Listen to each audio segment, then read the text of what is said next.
বন্ধুরা, তো আজকে চলে আসলাম একটি নতুন ভিডিও নিয়ে তোমাদের সামনে। তো আজকের ভিডিওটি হলো, আমি দেখতেই পাচ্ছ কাঁঠাল নিয়েছি। তো কাঁঠাল নিয়ে কি হবে, এই পাকা কাঁঠাল দিয়ে কি হবে, তো তোমরা আমার ভিডিওটি দেখতেই থাকো। তো শেষমেশ মানে সম্পূর্ণ ভিডিওটা দেখো, আমি পাকা কাঁঠাল দিয়ে কি করছি। তো প্রথমে এই যে কাঁঠালটা আমি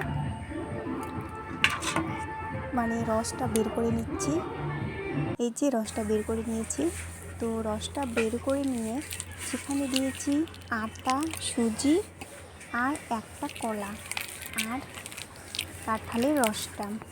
তো সেটা দিয়ে আমি কিন্তু এখন মাখাতে থাকবো। মাখাতে একবারে যখন নরম হয়ে যাবে তখন কিন্তু আমার মাখানোটা হয়ে যাবে।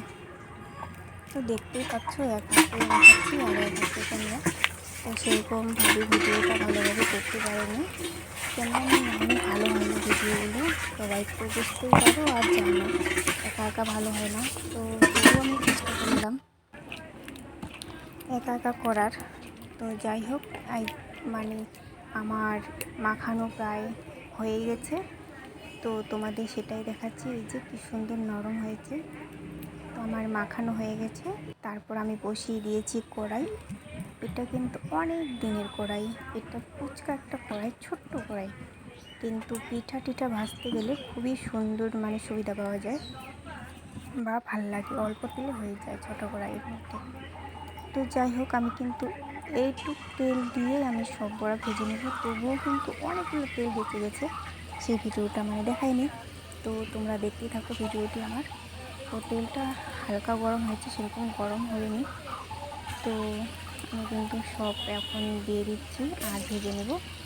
তো তোমাদের কার কাঁঠালের বড়া খেতে ভালো লাগে অবশ্যই কিন্তু কমেন্টে বলো। আর এরকম ভিডিও যদি তোমরা আরও করতে চাও, এরকম পিঠে পুলি, তাহলে কমেন্টে বলো, আমি আরও ভিডিও দেওয়ার চেষ্টা করবো। ভেজে নিচ্ছি আমি।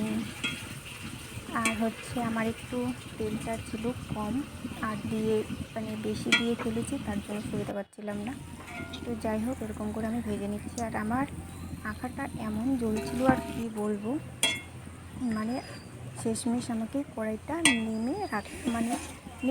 নামায় রাখলাম অনেকক্ষণ ধরে। তারপর একটু তেলটা ঠান্ডা হলো, তারপর আবার বসিয়ে দিয়েছি আঁকার মধ্যে। বুঝতেই পারছো, এটা কিন্তু আঁকা গ্যাস না যে নিজের ইচ্ছে মতো। খড়ি আর আমার খড়িগুলো ছিল একটু ছোটো খড়ি, আঁকার মধ্যে ঢুকে গেলে এমন ধরছে আর কি বলবো। কাঁঠালের বড়া হচ্ছে গো, কে খাবে চলে এসো। সেটাই দেখাচ্ছে। আর দেখো খুব সুন্দর লাল টুকটুকা হয়েছে আর নরম হয়েছে। তো তোমাদের দেখাচ্ছি আমি। আর এইদিকে আমি কিন্তু বেশিরভাগ আঁকতেই রান্না করি, গ্যাসে একটু কমই করি। আর বর্তমানে আমাদের গ্যাস এখন নেই, তার জন্য এই পিঠে পুলি বানাতে হলে গ্যাসেই ভালো হয়, কম আঁচের মধ্যে ভালো হয়। আর আঁকার মধ্যে যে ছোটো পুলি, এমন টুকরোগুলো ঢুকে যাচ্ছে যে এমন আগুনের তাপটা হচ্ছে যে আমার পুড়েই যাবে, তার জন্য মাঝের মধ্যে নামায় রাখতে হচ্ছে। আর এইদিকে কিন্তু আমার ভাজা ভেজে নিচ্ছি, আর এদিকে ভিডিও করছি আরও একটা। এই যে আমার আর অল্প আছে, আর বেশি করিনি, আমাদের অল্প মানুষ, অল্প হয়ে যাবে, তার জন্য অল্প করে বানাচ্ছি।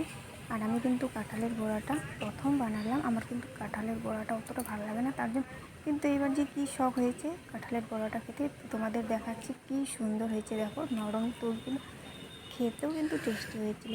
আর হ্যাঁ, আরেকটা কথা বলতে ভুলে গেলাম, সামান্য একটু চিনি দিয়েছিলাম, সেই কথাটা বলিনি। আর তো সেটা বলতে ভুলে গেছি, যাই হোক এখন বললাম।